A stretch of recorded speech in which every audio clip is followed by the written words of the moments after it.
People lose interest the moment you become available. Because the truth is, someone has already felt it about you. And it probably happened when it mattered most. Picture this. It's 2 a.m. and Erin is staring at her phone, thumb hovering over the text box. She spent weeks dreaming about this moment, where sparks fly and something real takes root. But now that it's in her grasp, the thrill has flickered out and left her wondering why.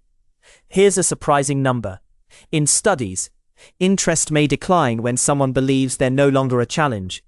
Those specific percentages vary. Why does this happen the moment we feel someone is within reach? And why is this pattern so reliable that it spans romantic, professional, and even platonic relationships, leaving a trail of confusion and lost connections? Let's start with the principle of least interest, a concept in social exchange theory, which behavioral scientists use to describe the unsettling truth that the person who cares the least in a relationship holds the most power. It's a psychological dance where we subconsciously equate availability with a lack of value.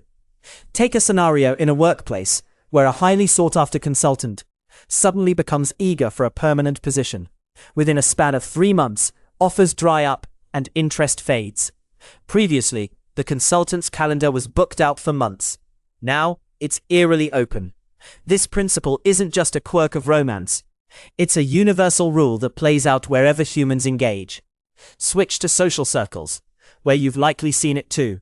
Imagine Tim, always the life of the party, with invites stacking up every weekend. But one Friday night, when he readily agrees to every plan, the calls mysteriously dwindle. In social terms, Tim's sudden availability sends a signal that something's changed, subtly shifting perceptions of his value in the group dynamic. But here's where this stops making sense. Some people seem to thrive in relationships by being fully available and open. So why does it backfire for most? The answer lies in the kind of security each person brings. Insecure individuals often cling to the chase, finding fulfillment in pursuit rather than the relationship itself. For them, availability equals predictability, which equals boredom. Secure people, however, perceive availability as stability, viewing it as an opportunity to deepen connections rather than a sign to retreat. So how does this relate to your life? Recognize that knowing your value means striking a balance between accessibility and maintaining your boundaries. So, if having the upper hand is about engagement, why do some people seem to intensify their efforts right when you're pulling away? This brings us to the concept of intermittent reinforcement, a pattern where unpredictable rewards can be more engaging than consistent ones.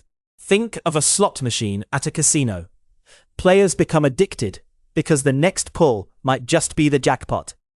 In relationships, the same effect occurs when affection is given unpredictably. It's intoxicating.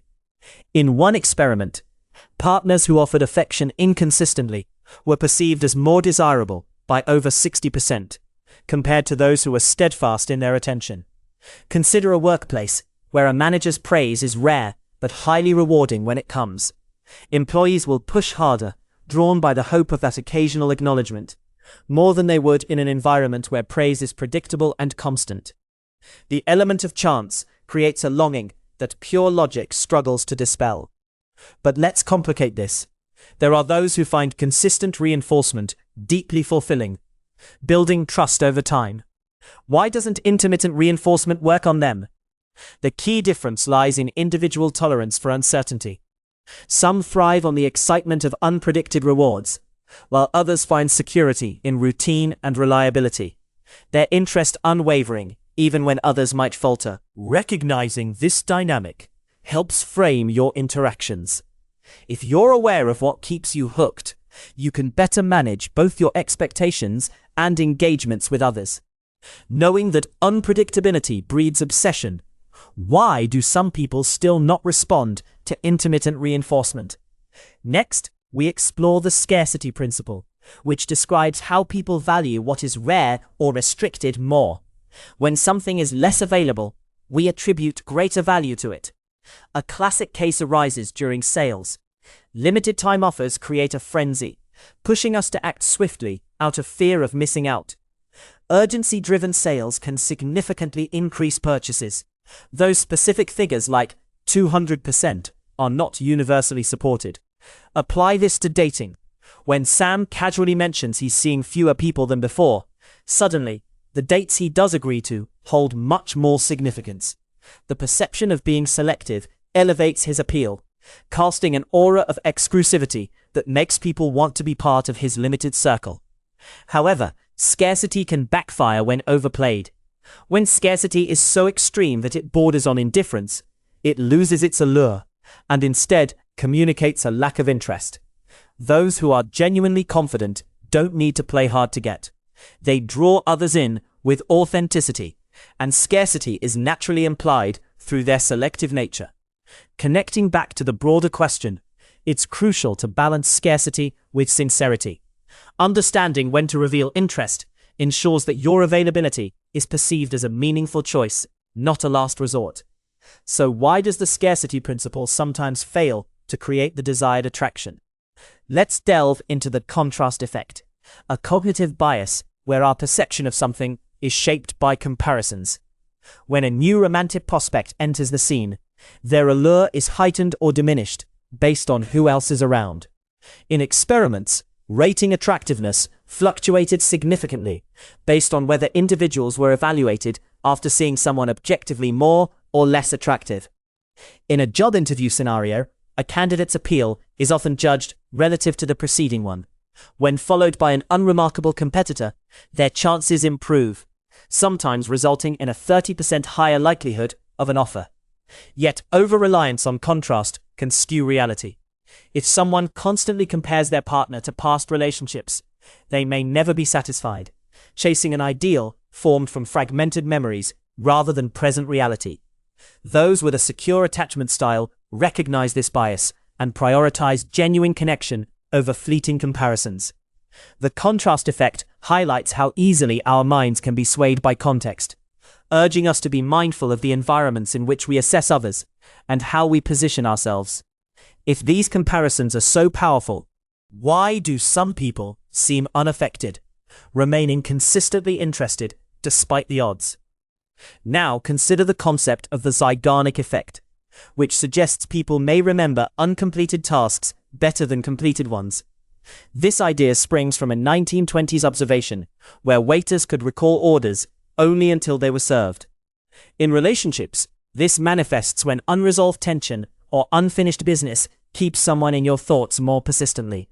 Studies show that incomplete tasks can increase cognitive load by up to 38%, seizing attention unwittingly.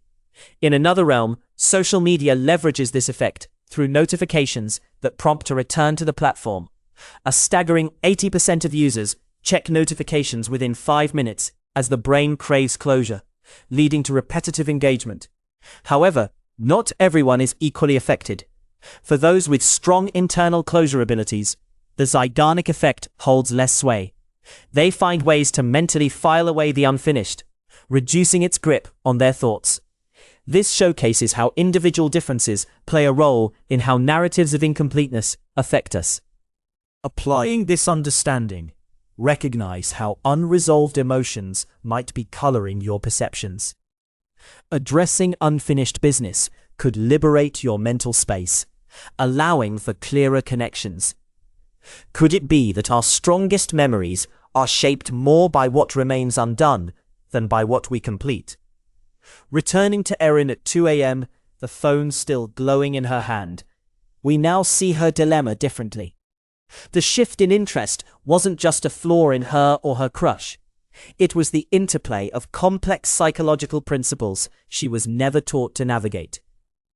You see, understanding these dynamics isn't about manipulation, but about awareness.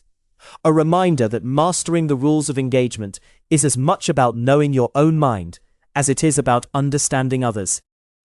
Each pause, each pull away, each moment of scarcity or contrast, they are the echoes of a deeper understanding waiting to be harnessed. In the end, perhaps the most valuable rule is this: in a world where interest flickers with every movement, your strongest play is to remain genuinely yourself.